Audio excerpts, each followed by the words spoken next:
On a été accueillis donc, par Maryse Berthomé qui nous ouvrait les portes et que... Vous pouvez mettre les casques maintenant. Oui, il m'a surpris. Ne vous inquiétez pas, tout va bien. Ah ouais. Voilà. Et donc, c'est Maryse qui nous a permis d'arriver là. Que vous avez voulu en fait, montrer aussi, l'histoire, c'est que quand je suis arrivée au Laurent, je trouvais que c'était très petit. Et je me suis dit, il n'y a rien au Laurent, c'est petit, c'est bon. Disons que quand on arrive la première fois, moi, venant d'une très grande ville, je trouvais que c'était très petit et il n'y avait pas grand-chose. Et au fur et à mesure du temps, je rencontrais plein de gens qui arrivaient aussi. Et je me suis dit, finalement, il y a beaucoup de gens qui arrivent ici, de tous les horizons. Donc, des femmes que j'aurais trouvées dans la rue parce qu'elles ne m'entendaient pas en espagnol ou parce que je croisais dans une soirée. En fait, finalement, je me suis rendu compte que Laurent, c'est un territoire qui est cosmopolite.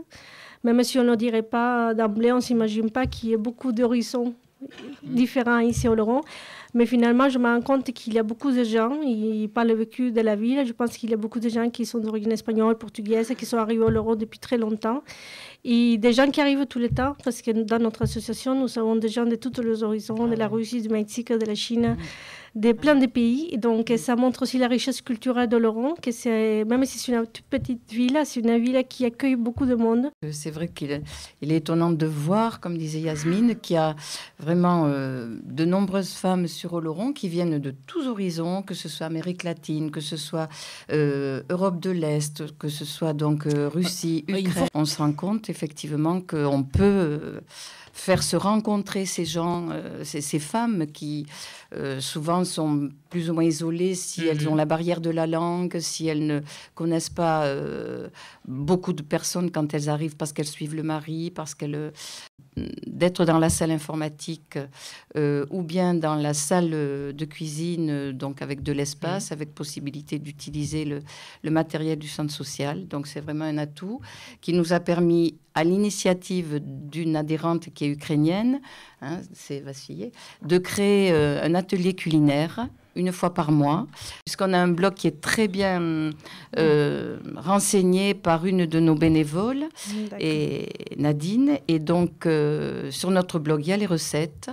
Et voilà, aussi les activités. C'est très convivial, c'est une de nos activités.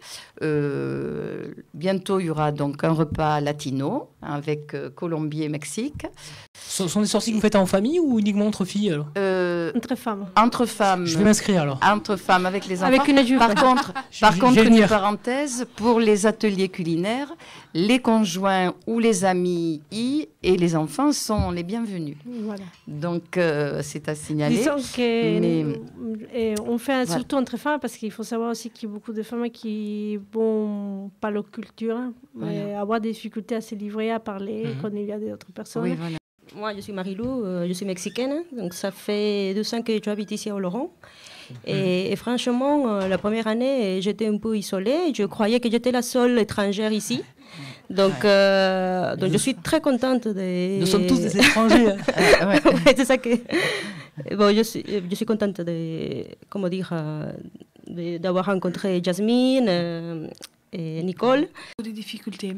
Et donc, quand j'ai trouvé l'association, vraiment, ça a changé beaucoup de choses parce qu'ils ont aidé à faire beaucoup de choses que c'est utile, à parler, vocabulaire.